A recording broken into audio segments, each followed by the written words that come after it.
నమస్కారం యూట్యూబ్ ప్రేక్షకులకు మీ triple channel స్వాగతం. ఈరోజు మనం చేయబోతున్నాం మష్రూమ్ గ్రేవీ కర్రీ.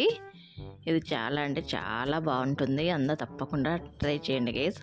దీన్ని హడావిడి టైంలో కూడా ఎంతో సింపుల్గా తక్కువ ఇంగ్రీడియంట్స్తో తొందరగా చేసే విధంగా నేను దీన్ని చూపించబోతున్నాను గైస్. దీన్ని తీసుకోవడం వల్ల ఆరోగ్యానికి కూడా చాలా మంచిది. దీన్ని మనము చపాతీ, రోటీ, అలాగే బిర్యానీలు, పులావ్ ఇలా ఏ దాంట్లోకైనా ఇది చాలా అద్దిపోతుంది గైస్. ఈ మష్రూమ్ గ్రేవీ కర్రీ అనేది. దీన్ని ఇప్పుడు ఎలా తయారు చేద్దామో చూద్దాం. దీనికి ముందుగా ఒక మిక్సీ జార్ తీసుకొని దీంట్లోకి కొంచెం ఎండు కొబ్బరి నేను వేసుకుంటున్నాను. మీ దగ్గర పచ్చి కొబ్బరి ఉంటే పచ్చి కొబ్బరి అయినా కూడా వేసుకోవచ్చు. అలాగే ఒక ఇంచు అల్లము, అలాగే ఒక 3 లేదా 4 యాలకులు, ఒక 3-4 లవంగాలు, ఒక పావు కప్పు జీడిపప్పు, అలాగే ఒక పావు కప్పు పెరుగు, గట్టి పెరుగు, అలాగే ఒకటి పెద్దది టమాటా ఇలా లావు ముక్కలుగా కట్ చేసుకొని వేసుకోండి. ఇవన్నీ వేసుకొని దీన్ని మెత్తటి పేస్ట్గా మిక్సీకి వేసుకోవాలి. వీలైనంత మెత్తగా వేసుకోండి. ఇలా మిక్సీకి మెత్తగా మనము వేసుకొని పక్కన పెట్టేసుకోవాలి. ఇప్పుడు స్టవ్ పైన ఒక ప్యాన్ పెట్టేసుకొని దీంట్లోకి 2 లేదా 3 టేబుల్ స్పూన్ల ఆయిల్ వేసుకోవాలి. మనకి ఇట్లా కర్రీలు చేసుకునేప్పుడు కొంచెం ఆయిల్ ఎక్కువ ఉంటే టేస్ట్ బాగుంటుంది.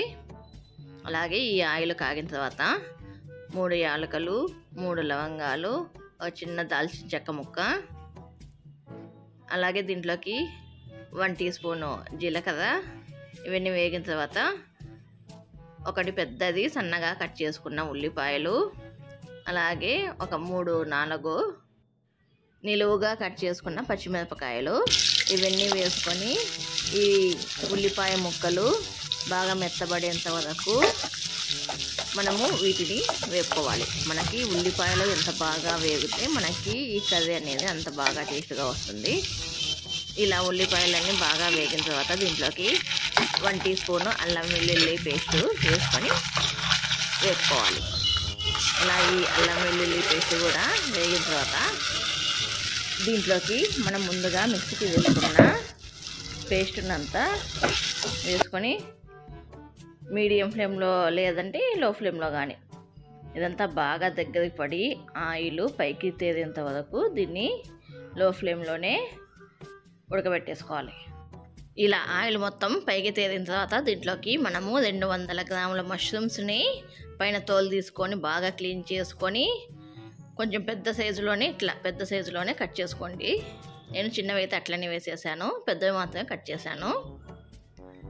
వీటన్నిటిని మష్రూమ్ను వేసుకొని బాగా కలుపుకోవాలి.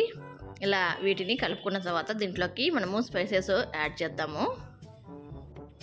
పావు టీ స్పూను పసుపు, 1 teaspoon red chilli powder, రుచికి తగ్గట్టుగా సాల్టు, 1 టీ స్పూను ధనియాల పొడి, 1/2 టీ స్పూను జీలకర్ర పొడి. ఇవన్నీ వేసేసుకొని మళ్ళీ ఇంకొకసారి అంతా బాగా కలిసేట్లుగా బాగా కలుపుకోవాలి.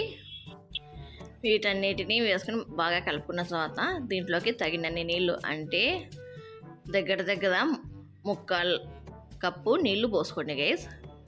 3/4 కప్పు నీళ్ళు అంటే 150 ml వరకు నీళ్ళు పడతాయి. అంటే మీరు తినే గ్రేవీకి తగ్గట్టుగా నీళ్ళు పోసుకోండి. అలాగే కొంచెం కరివేపాకు కూడా వేసుకొని కలుపుకొని ఇదంతా బాగా దగ్గరికి అయ్యేంత వరకు నీళ్ళు పోసిన తర్వాత ఉడకబెట్టేసుకోవాలి. ఈ మష్రూము మనము తినడం వల్ల దీంట్లో ఖనిజాలు, ఫైబరు చాలా అధికంగా ఉంటాయి. బరువు తగ్గే వాళ్ళకు కూడా ఇది చాలా మంచిది. ఇది జీర్ణ వ్యవస్థను కూడా మెరుగుపరుస్తుంది. మష్రూమ్ తీసుకోవడం వల్ల మనకి ముఖ్యంగా డి విటమిన్ అనేది అధికంగా వస్తుంది. ఇప్పుడు ఇట్లా నీళ్లు పోసుకున్న తర్వాత ఇది దగ్గర పడేంత వరకు బాగా లో ఫ్లేమ్లోనే ఉడకబెట్టేసుకోవాలి. మరి మనము పూర్తి దగ్గరగా గట్టిగా అయ్యేంత వరకు దీన్ని ఉడకబెట్టుకోకూడదు గైస్. ఎందుకంటే మనకి ఇది చల్లాడితే బాగా గట్టిగా అయిపోతుంది. ఇదంతా ఉడికిన తర్వాత పైనుంచి కొత్తిమీర చల్లుకుంటే మన mushroom gravy curry ready guys. దీని కన్సిస్టెన్సీ కూడా నేను చూపిస్తాను చూడండి గైస్. ఈ మీదకు మనకి కన్సిస్టెన్సీ అనేది ఉండాలి, మరీ మనకి గట్టిగా ఉండకూడదు. మరి గట్టిగా ఎతిగిన చల్లారేసరికి మనకి పప్పు అయిపోతుంది, పప్పులాగా గట్టిగా ఉంటుంది. ఇట్లా ఈ కన్సిస్టెన్సీలోకి వచ్చిన తర్వాత స్టవ్ ఆఫ్ చేసుకొని ఒక గిన్నెలోకి సర్వ్ చేసుకుంటే ఎంతో రుచికరమైన మష్రూమ్ గ్రేవీ కర్రీ రెడీ చేసి దీన్ని ఇట్లా చాలా సింపుల్గా ఎంతో రుచిగా చేసేసుకోవచ్చు. ఇప్పుడు గిన్నెలోకి సర్వ్ చేసుకుందాం. ఇది రోటీలోకి, చపాతీలోకి, నాన్లోకి, బిర్యానీలోకి, ఏ రకాల రైసులలోకైనా, పులావ్లోకి, బగారా రైస్లోకి, ఏ దాంట్లోకైనా అద్దిపోతుంది గైస్. చాలా అంటే చాలా బాగుంటుంది. అందరూ తప్పకుండా ట్రై చేసి మీకు ఎలా కుదిరిందో కామెంట్లో తెలపండి గైస్. ఈ వీడియో కనుక మీకు నచ్చితే మీ ఫ్రెండ్స్ అండ్ ఫ్యామిలీ మెంబర్స్కి షేర్ చేయండి గైస్. ఈ వీడియో కింద గైస్, ఈ వీడియో కనుక మీకు నచ్చినట్లయితే please like, share, subscribe, comment and గంట నల్ల పెట్టుకోండి గైస్. ఈ వీడియో కింద గైస్, బాయ్.